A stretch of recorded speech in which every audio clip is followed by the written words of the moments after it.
Hello and welcome back to my channel. My name is Gemini and this is Karmic Fixer Tarot. And today I wanted to try something different, a bit of a collective reading.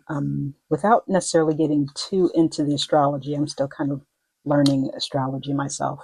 Um, a very momentous, very important transit has happened, I guess, last week as of my recording of this, late April of 2026. Uranus has transited into Gemini. Very momentous transit for, I guess, the collective, for the world. Um, and again, there are so many other astrologers and content creators and spiritualists who can get more into depth on that particular transit. But I did want to do maybe something that is my first attempt at something resembling a collective reading. And I guess the collective, as far as I'm concerned, would be anybody who happens upon this video, anybody who's interested in, divination, who gravitates towards tarot, and who happens to find this video. Hopefully, what I find today will be something that resonates with you. And today, I wanted to actually use my new deck. I think by the time this goes up, I'll probably will have posted my unboxing of this beautiful deck, the Rosebud Tarot. The artists of this deck, I'm still referring to this wonderful guidebook.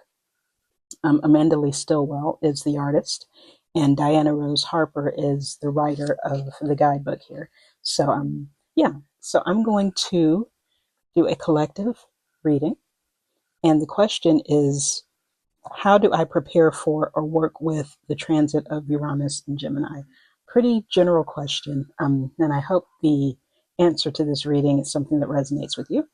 And more to the point, an opportunity to work with this brand new deck.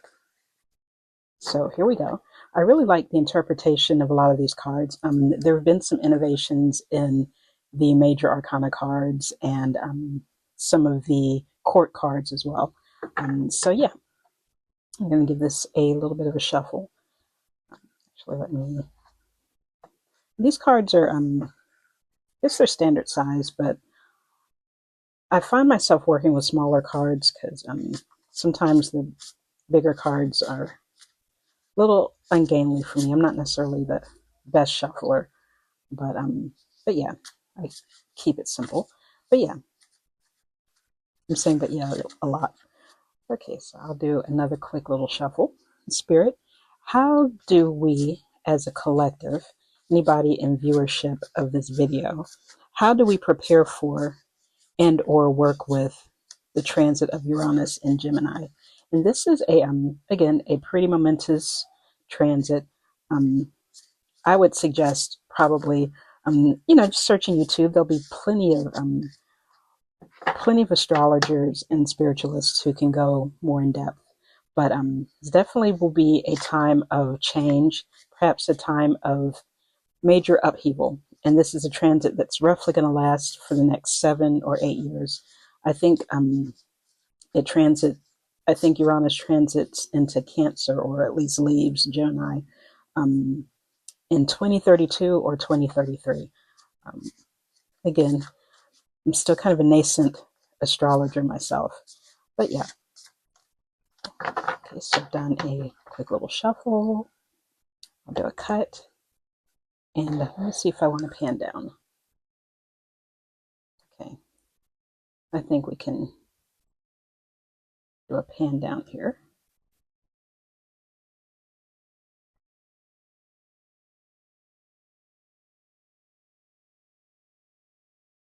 Okay, so here we go. All right, Spirit, how do we as a collective prepare for or work with the transit of Uranus into Gemini?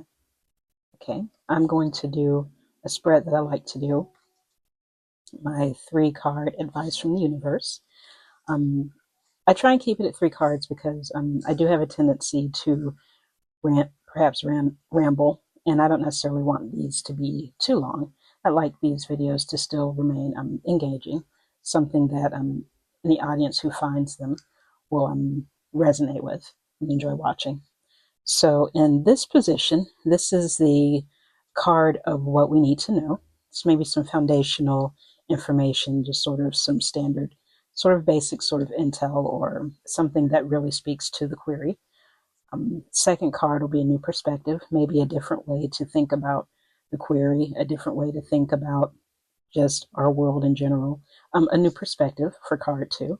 And card 3 will be an action step, maybe something practical that we can apply to our lives that will help us prepare for or work with this particular transit. Okay, so here we go. Starting with card 1, balance. Now this is a major arcana card. In this particular deck, balance is the equivalent to the justice card. And in my unboxing of this particular deck, I didn't quite understand the symbolism of, I didn't quite understand what the object was that was standing in for the swords. I can get into more detail about that. We have our suits of the suits of swords, wands, cups, and pentacles. They're represented differently in this particular deck. Suit of swords is also, it's known by, rather, each of the suits are known by their elemental names, not just the, the physical attribute that's, that you see in standard tarot. So in this deck, for each,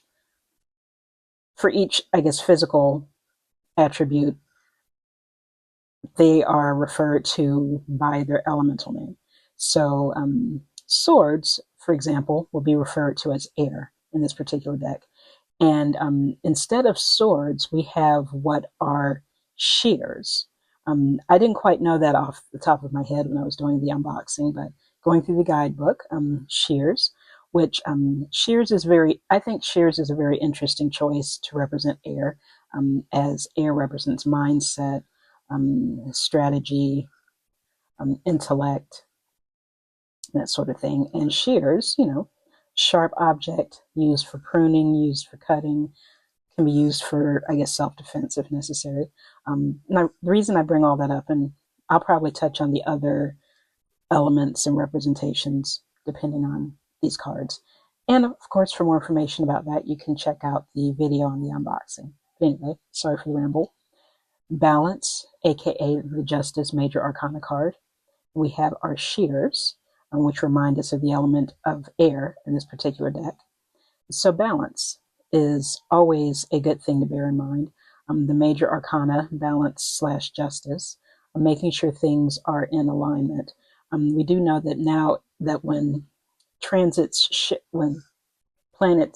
transit, when planets move throughout the zodiac, throughout the horoscope or the wheel or the universe, there's a realignment that happens. And those realignments affect each of us individually, affect us generationally, and that's kind of getting into general astrology, which I'll try not to do for now. Leave that to YouTube astrologers who can better speak to that than I can. But balance is important, and as transits, take place, it is a realignment, and we have to find our equilibrium in whatever alignments occur. And so I think balance is a good need to know. Balance, justice, finding ways to care for ourselves and others, find ways to be fair to ourselves and others, adopt a more balanced mindset. It's a good opportunity for us to take stock and to work with the things that serve us and release the things that don't, a literal balancing of the scales here. So this is in our first position, our need to know. Okay, and our second card, we have another major arcana. We have the Mage, also known as the Magician, the first, or rather the second major arcana card. But see, a new perspective is that, and this will probably be more relevant as one would maybe take more interest in something like astrology or just general self-care. And perhaps a new perspective would be that whatever this transit brings to our lives, we have the tools that we need to work within it. It probably isn't necessarily, there probably isn't a need for any, esoteric sort of, what's the word I'm looking for? It doesn't necessarily have to be esoteric or just a groundbreaking sort of like breakthrough. We probably already within each of us have the tools to best navigate this transit. Um, tools to best navigate changes that a transit like Uranus and Gemini will bring.